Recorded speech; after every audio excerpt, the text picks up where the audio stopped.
Chapter 1. Mr. Wonka Goes Too Far. The last time we saw Charlie, he was riding high above his hometown in the great glass lift. Only a short while before, Mr. Wonka had told him about the whole gigantic, fabulous chocolate factory was his. And now, our small friend was returning in triumph with his entire family to take over. The passengers in the lift were Charlie Bucket, our hero, Mr. Willy Wonka, chocolate maker extraordinary, Mr. and Miss Bucket, Charlie's father and mother, Grandpa Joe and Grandma Josephine, Mr. Bucket's father and mother, Grandpa George and Grandma Georgina, Mr. Bucket's father, Miss Bucket's father and mother, Grandma Josephine, Grandma Georgina and Grandpa George were still in bed. The bed had been pushed on board just before takeoff. Grandpa Joe, as you remember, had got out of bed to go around the chocolate factory with Charlie. The great glass lift was 1,000 feet up and cruising nicely. The sky was brilliant blue. Everybody on board was wildly excited at the thought of going to live in the famous chocolate factory. Grandpa Joe was singing. Charlie was jumping up and down. Mr. and Mrs. Bucket were smiling for the first time in years, and the three old ones in the bed were grinding at one another with pink toothless guns. "What in the world keeps this crazy thing up in the air?" croaked Grandma Josephine.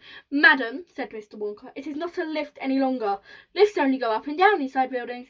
But now that it has taken us up into the sky, it has become an elevator. It is the great glass elevator." "And what keeps it up? And what keeps it up?" said Grandma Josephine. "Skyhooks," said Mr. Wonka. "You amaze me," said Grandma Josephine. "Dear lady," said Mr. Wonka, "you are new to the scene. Where have you been? When you have been with us a little longer, nothing will amaze you." "These skyhooks," said Grandma Josephine. "I assume one end is hooked onto this contraption we're riding in, right?" "Right," said Mr. Wonka. What's the other end hooked to?" said Grandma Josephine. "Every day," said Mr. Wonka, "I get deafer and deafer. Remind me, please, to call up my ear doctor the moment we get back." "Charlie," said Grandma Josephine, "I don't think I trust this gentleman very much." Nor do I," said Grandma Georgina. He footles around. Charlie leaned over the bed and whispered to the two old women. "Please," he said, "don't spoil anything. Mr. Wonka is a fantastic man. He's my friend. I love him." "Charlie's right. Charlie's right," whispered Grandpa Joe, joining the group. "Now you be quiet, Josie, and don't make trouble." "We must hurry," said Mr. Wonka. "We have so much time and so little to do." "No, wait, cross that out, reverse it. Thank you. Now back to the factory," he cried, clapping his hands again, someone springing his 2 feet in the air with 2 feet. "Back we fly to the factory, but we must go up before we can come down. We must go higher and higher." "What did I tell you?" said Grandma Josephine. "The man's cracked." Be quiet, Josie. Mr. Wonka knows what he's doing." "He's cracked as a crab," said Grandpa Georgina. "We must go higher," said Mr. Wonka. "We must go tremendously high. Hold on to your stomach." He pressed the brown button. The elevator shuddered, and then with a fearful whooshing noise, it shot vertically upward like a rocket. Everybody clutched hold of everybody else, and as the great machine gathered speed, the rushing whooshing sound of the wind outside grew louder and louder and shriller, until it became a piercing shriek, and you had to yell to make yourself heard. "Stop!" yelled Grandma Josephine. "Joe, you make him stop. I want to get off." "Save us!" yelled Grandma Georgina. "Go down!" yelled Grandpa Georgina. "George." No, Mr. Wonka yelled back. "We've got to go up." But why? They all shouted at once. "Why up and not down?" "Because the higher we are when we start coming down, the faster we'll all be going when we hit," said Mr. Wonka. "We've got to be going at an absolute sizzling speed when we hit."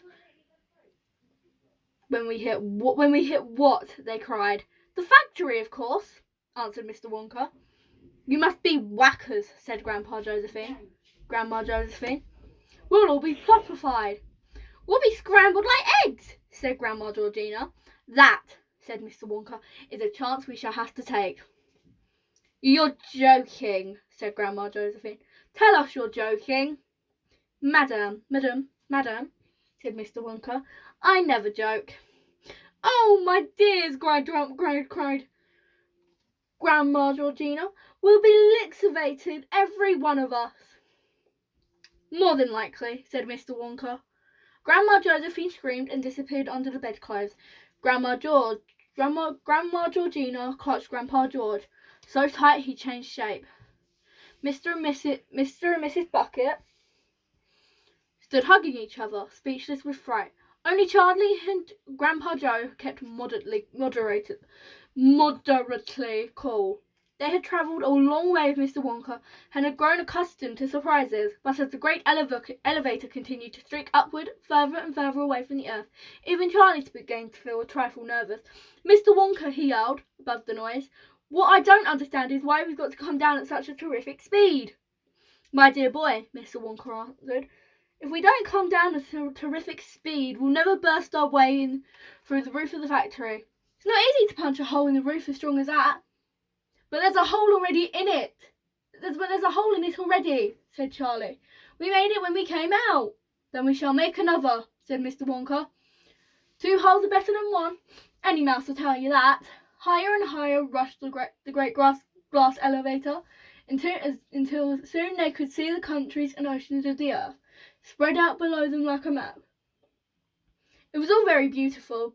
Gives you a nut, but when you are standing on a glass floor looking down, it gives you a nasty feeling. Even Charlie was beginning to feel frightened now. He hung on tightly to Grandpa Joe's hand and looked up anxiously into the old man's face. I'm scared, Grandpa, he said. Grandpa Joe put an arm around Charlie's shoulders and held him close. So am I, Charlie, he said. Mr. Wonka, Charlie shouted, don't you think this is about high enough? Very nearly, Mr. Wonka answered.